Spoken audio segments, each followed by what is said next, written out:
ओम शांति। आज है 17 जून 2025। बाप दादा के मधुर महावाक्य। बाबा कहते, मीठे बच्चे, अपना कल्याण करना है तो हर प्रकार की परहेज रखो। फूल बनने के लिए पवित्र के हाथ का शुद्ध भोजन खाओ। प्रश्न है, तुम बच्चे अभी यहाँ ही कौन सी प्रैक्टिस करते हो जो 21 जन्म तक रहेगी? उत्तर है, सदा तन मन से तंदुरुस्त रहने की प्रैक्टिस तुम यहाँ से ही करते हो। तुम्हें ददीची ऋषि मिसल यज्ञ सेवा में हड्डियां भी देनी है, लेकिन हठ योग की बात नहीं। अपना शरीर कमजोर नहीं करना है। तुम योग से 21 जन्मों के लिए तंदुरुस्त बनते हो, उसकी प्रैक्टिस यहां से करते हो। ओम शांति। कॉलेज अथवा यूनिवर्सिटी होती है तो टीचर भी स्टूडेंट तरफ देखते हैं, गुलाब का फूल कहाँ है, फ्रंट में कौन बैठे हुए हैं। ये भी बगीचा है, परंतु नंबरवार तो है ही। यहाँ ही गुलाब का फूल देखते, फिर बाजू में रतन ज्योति, कहाँ अक भी देखता हूँ। तो बाबा कहते कि कभी गुलाब का फूल भी देखता हूँ तो यहाँ फिर बाजू में रतन ज्योति, तो अक भी। बागवान को तो देखना पड़े। उस बागवान को ही बुलाते हैं कि आकर इस कांटों के जंगल को खत्म कर फूलों का कलम लगाओ। तुम बच्चे प्रैक्टिकल में जानते हो कैसे कांटों से फूल का सैपलिंग लगता है। तुम्हारे में भी बहुत थोड़े हैं जो इन बातों का चिंतन करते हैं। ये भी तुम बच्चे जानते हो। वे बागवान भी है, खिवैया भी है, सबको ले जाते हैं। फूलों को देख बाप भी खुश होते हैं। हर एक समझते हम कांटों से फूल बन रहे हैं। नॉलेज देखो कितनी ऊंची है। इस समझने में भी बहुत बड़ी बुद्धि चाहिए। ये है ही कलयुगी नरकवासी। तुम स्वर्गवासी बन रहे हो। सन्यासी लोग तो घर बार छोड़ भाग जाते, तुमको भागना नहीं है। किसी किसी घर में एक कांटा है तो एक फूल। बाबा से कोई पूछते हैं, बाबा बच्चे की शादी कराएं? बाबा कहेंगे, भल कराओ, घर में रखो, संभाल करो। पूछते हैं, इससे ही समझा जाता हिम्मत नहीं है, तो बाबा भी कह देते, भल करो। कहते हैं, हम तो बीमार रहते हैं, फिर बहू आएगी, उनके हाथ का खाना पड़ेगा। बाबा कहते, भले खाओ। ना करेंगे क्या? सरकमस्टांस ऐसे हैं, खाना ही पड़े, क्योंकि मोह भी तो है ना। घर में बहू आई तो बात मत पूछो, जैसे कि देवी आ गई, इतने खुश होते। अब ये तो समझने की बात है। हमको फूल बनना है तो पवित्र के हाथ का खाना है, उसके लिए अपना प्रबंध करना है। इसमें पूछना थोड़ा ही होता है। बाप समझाते, तुम देवता बनते हो, इसमें ये परहेज चाहिए। जितनी जास्ती परहेज रखेंगे उतना तुम्हारा कल्याण होगा। जास्ती परहेज रखने में कुछ मेहनत भी होगी। रास्ते में भूख लगती, खाना साथ में ले जाओ। बाबा कहते, कहाँ जाते तो साथ लेकर जाओ। कोई तकलीफ होती, लाचारी है, तो स्टेशन वालों से डबल रोटी ले खाओ। सिर्फ बाप को याद करो। इनको ही कहा जाता है योग बल। इसमें हठ योग की कोई बात नहीं। शरीर को कमजोर नहीं बनाना। ददीची ऋषि मिसल हड्डी हड्डी देनी है, इसमें हठ योग की बात नहीं। ये सब है भक्ति मार्ग की बातें। शरीर को तो बिल्कुल तंदुरुस्त रखना है। योग से 21 जन्मों के लिए तंदुरुस्त बनना है। ये प्रैक्टिस यहाँ ही करनी है।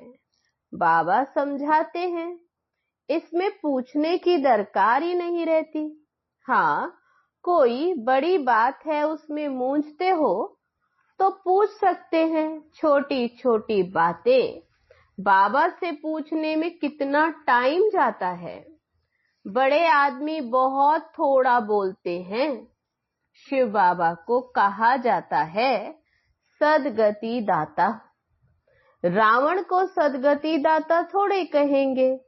अगर होता तो उनको जलाते क्यों? बच्चे समझते हैं रावण तो नामी ग्रामी है।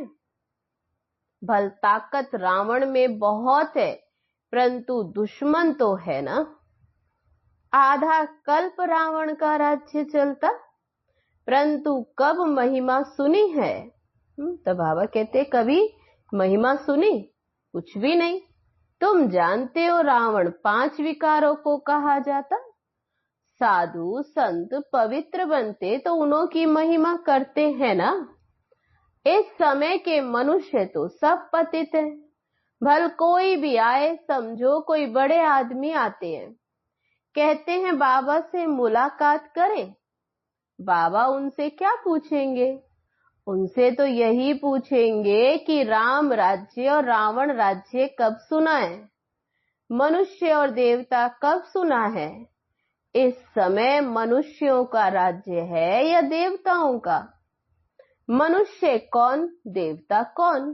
तब बाबा कहते पूछो देवता किस राज्य में थे? देवताएं तो होते हैं सतयुग में, यथा राजा रानी तथा प्रजा। बाबा कहते तुम पूछ सकते हो ये नई सृष्टि है या पुरानी? सतयुग में किसका राज्य था, अभी किसका राज्य है?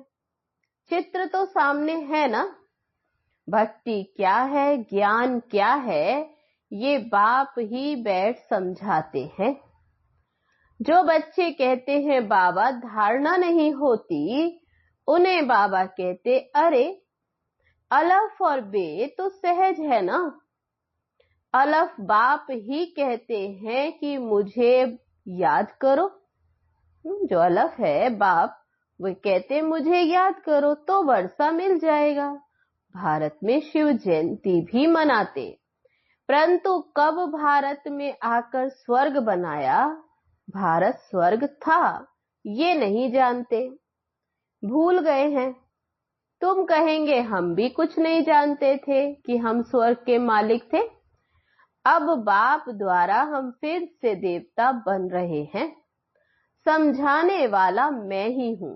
तो बाबा कहते और कोई तो जानते नहीं ये सब, तो समझाने वाला एक मैं हूं।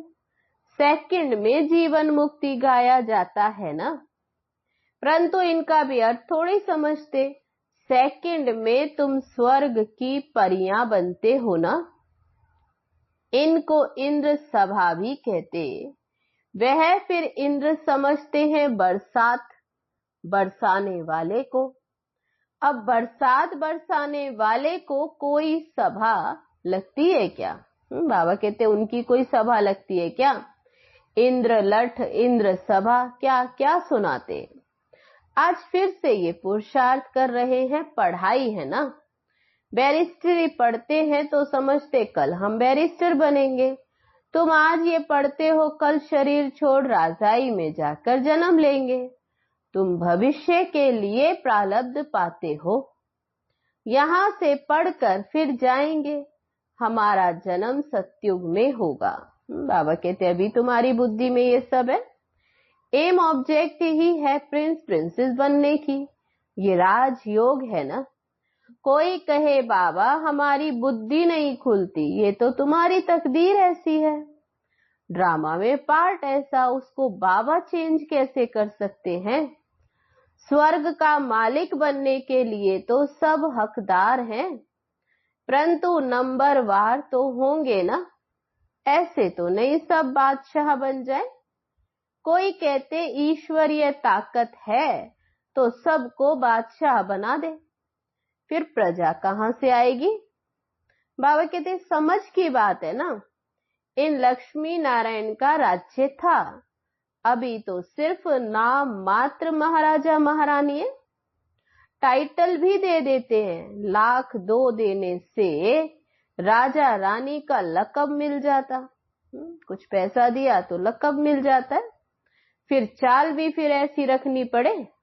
बाबा कहते अभी तुम बच्चे जानते हो, हम श्रीमत पर अपना राज्य स्थापन कर रहे हैं, वहां तो सब सुंदर गोरे होंगे। इन लक्ष्मी नारायण का राज्य था ना। शास्त्रों में कल्प की आयु ही लंबी लिख दी है। लिख देने से तब आयु लंबी लिख दी, तब बाबा कहते ऐसा लिख देने से मनुष्य भूल गए। अभी तुम फिर पुरुषार्थ करते हो सांवरे से सुंदर बनने का, पावन बनने का। अब देवताएं काले होते हैं क्या? श्री कृष्ण को सांवरा गोरा राधा को दिखाते। तब बाबा कहते कृष्ण को सांवरा तो फिर राधा को गोरा। अब सुंदर तो दोनों सुंदर होंगे ना। फिर कामचिता पर चढ़ काले बन गए। वहां है सुनहरी दुनिया के मालिक सत्युग, जो कि है पावन दुनिया।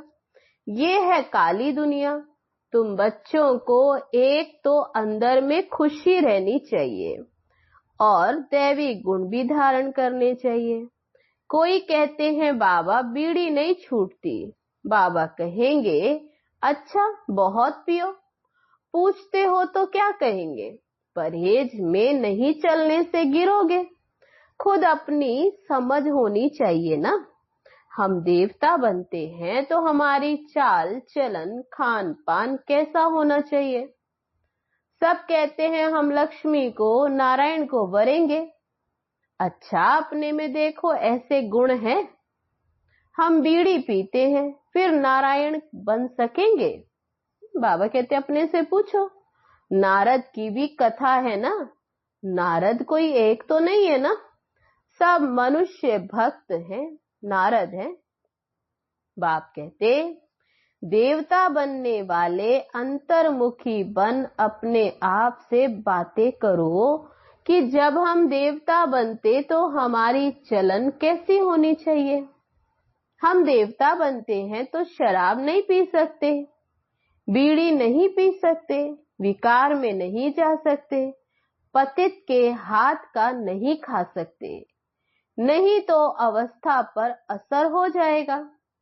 ये बातें बाप बैठ समझाते हैं। ड्रामा के राज को भी कोई नहीं जानते। ये नाटक है, सब पार्टधारी हैं। बाबा कहते हैं नाटक जिसमें सबका पार्ट है। हम आत्माएं ऊपर से आती हैं, पार्ट तो सारी दुनिया के एक्टर्स को बजाना है। सबका अपना अपना पार्ट है। कितने पार्टधारी कैसे पार्ट बजाते, ये वैरायटी धर्मों का झाड़ है। एक आम के झाड़ को वैरायटी तो नहीं कहेंगे, उसमें तो आम ही होगा। ये मनुष्य सृष्टि का झाड़ तो है, परंतु इनका नाम है वैरायटी धर्मों का झाड़। बीज एक है, मनुष्यों की वैरायटी देखो कितनी है। कोई कैसे तो कोई कैसे। ये बाप बैठ समझाते हैं। मनुष्य तो कुछ नहीं जानते, मनुष्यों को बाप ही फिर पारस बुद्धि बनाते हैं। तुम बच्चे जानते हो इस दुनिया में बाकी बस थोड़े रोज हैं। यहाँ पार्ट बजाने आए हैं। बाबा कहते अभी तुम्हारी बुद्धि में है कि बस अब थोड़े रोज। कल्प पहले मौफिक सैपलिंग लगती रहती है। अच्छी प्रजा साधारण प्रजा का भी सैपलिंग लगता। यहाँ ही राजधानी स्थापन हो रही है। बच्चों को हर एक बात में बुद्धि चलानी होती। ऐसे नहीं मुरली सुनी ना सुनी, यहाँ बैठे भी बुद्धि बाहर भागती रहती। ऐसे भी हैं, कोई तो सन्मुख मुरली सुनकर बहुत गदगद होते, मुरली के लिए भागते हैं। भगवान पढ़ाते हैं तो ऐसी पढ़ाई छोड़नी थोड़ी चाहिए। तो बाबा कहते नशा रहता है कि भगवान पढ़ाते हैं। टेप में एक्यूरेट भरता है, सुनना चाहिए। साहूकार लोग खरीद करेंगे तो गरीब सुनेंगे, कितनों का कल्याण हो जाएगा। गरीब बच्चे भी अपना भाग्य बहुत ऊंचा बना सकते हैं। बाबा बच्चों के लिए मकान बनवाते, गरीब 2 रुपया भी मनी ऑर्डर कर देते, बाबा उसकी एक ईंट लगा देना। बाबा को कहते, बाबा एक ईंट लगा देना, 1 रुपया यज्ञ में डाल देना, फिर कोई तो हुंडी भरने वाला भी होगा।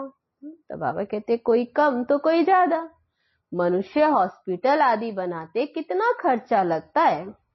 साहूकार लोग सरकार को बहुत मदद करते, उनको क्या मिलता है? अल्पकाल का सुख। बाबा कहते, यहाँ तो तुम जो कुछ करते 21 जन्मों के लिए, देखते हो बाबा ने सब कुछ दिया। तब ये ब्रह्मा बाबा ने अपना सब कुछ सेवा में लगाया, विश्व का मालिक पहला नंबर बना। 21 जन्मों के लिए ऐसा सौदा कौन नहीं करेगा? भोलानाथ है तब तो कहते, बाबा कहते भोलानाथ तब तो कहते हैं, ये अभी की ही बात है।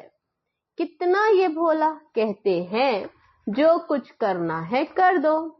कितनी गरीब बच्चियां हैं सिलाई कर पेट पालती, बाबा जानते हैं ये तो बहुत ऊंच पद पाने वाली है।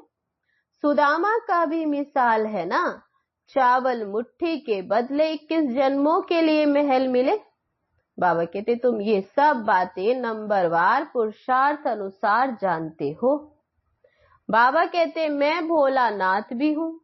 ये दादा तो भोलानाथ नहीं है, ये भी कहते हैं भोलानाथ शिव बाबा है, इसलिए उनको यानी शिव बाबा जो सौदागर, रत्नागर, जादूगर, उनको कहा जाता है। तो बाबा कहते, उनको याद करो, तुम विश्व का मालिक बनते। यहाँ भारत कंगाल, प्रजा साहूकार और गवर्नमेंट गरीब है। अभी तुम समझते हो भारत कितना ऊंच था, स्वर्ग था, उसकी निशानियां भी हैं। सोमनाथ का मंदिर कितना हीरे जवाहरों से सजा हुआ था, जो ऊंट भर भर कर हीरे जवाहर ले गए। तुम बच्चे जानते हो अभी ये दुनिया बदलनी जरूर है, उसके लिए तुम तैयारियां कर रहे हो। अब जो करेगा सो पाएगा। माया का अपोजिशन बहुत होता, तुम हो ईश्वर के मुरीद, बाकी सब हैं रावण के मुरीद। तुम हो शिव बाबा के, शिव बाबा तुमको बरसा देते हैं। सिवाय बाप के और कोई बात बुद्धि में नहीं आनी चाहिए। अच्छा, मीठे मीठे सिक्की लदे बच्चों प्रति मात पिता बाप दादा का याद प्यार और गुड मॉर्निंग। रूहानी बाप की रूहानी बच्चों को नमस्ते। हम रूहानी बच्चों की रूहानी बाप दादा को नमस्ते नमस्ते। ओम शांति। अब है धारणा के लिए मुख्य सार। पहली पॉइंट, अंतर्मुखी बन अपने आप से बातें करनी है। जबकि हम देवता बनते तो हमारी चलन कैसी है? कोई अशुद्ध खान पान तो नहीं है। दूसरी पॉइंट, अपना भविष्य 21 जन्मों के लिए ऊंचा बनाना है तो सुदामा मिसल जो कुछ है भोलानाथ बाप के हवाले कर दो। पढ़ाई के लिए कोई भी बहाना ना दो। वरदान है आज का, आदि और अनादि स्वरूप की स्मृति द्वारा अपने निजी स्वधर्म को अपनाने वाले पवित्र और योगी भव। ब्राह्मणों का निजी स्वधर्म पवित्रता है, अपवित्रता परधर्म है। जिस पवित्रता को अपनाना लोग मुश्किल समझते, वह आप बच्चों के लिए अति सहज है, क्योंकि स्मृति आई कि हमारा वास्तविक आत्म स्वरूप सदा पवित्र है। अनादि स्वरूप पवित्र आत्मा है और आदि स्वरूप पवित्र देवता है।